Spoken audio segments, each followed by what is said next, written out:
Les Antonins 96-192. En 96, Nerva est proclamé empereur par l'armée et le Sénat entérine ce choix. Déjà sexagénaire, il est issu d'une famille patricienne italienne et il canalise la violence par sa clémence. Nobles et philosophes reviennent d'exil et Nerva prête le serment de ne mettre aucun sénateur à mort. Avant de mourir, il adopte un successeur, Trajan, gouverneur de Germanie supérieure, issu d'une riche famille italienne qui s'est installée près de Séville. Trajan, appelé le prince ultime dans son panégyrique par Pline le Jeune, commence par mener d'importantes campagnes militaires. Il les dirige lui-même en Dacie en 101-102 et en 105-106.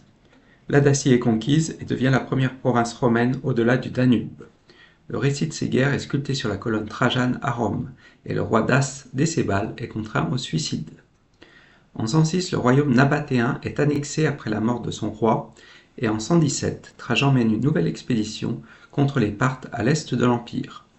La province est conquise, mais la puissance romaine va être contestée, et c'est de retour de cette expédition que Trajan décède malade à Sélinus en Cilicie.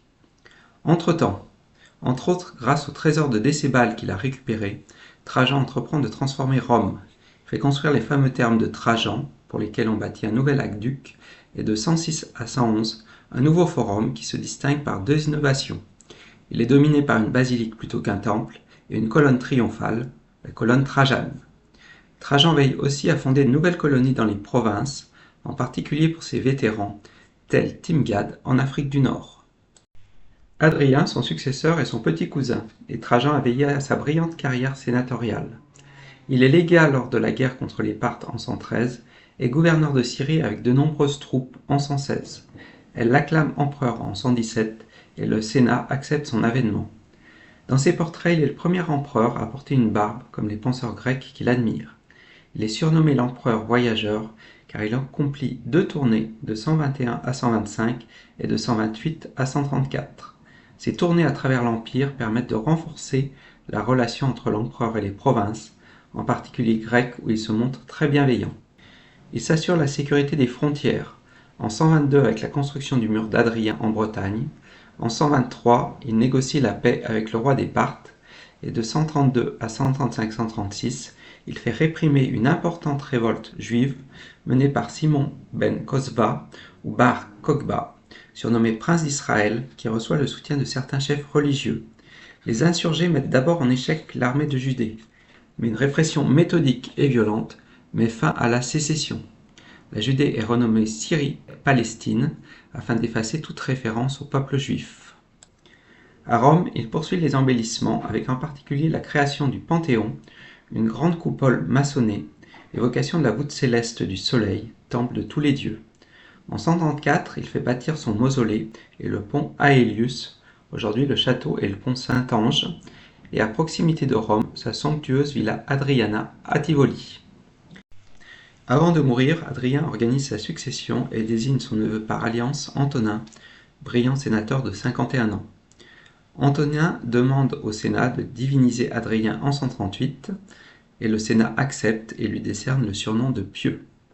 Antonin fait la plupart de sa carrière à Rome, d'où il sort peu, gouvernant dans la continuité d'Adrien, en s'assurant la protection des frontières, entre autres dans les champs d'Écumate, avec un système combinant palissades, tours, routes et forts, qui est peu à peu mis en place.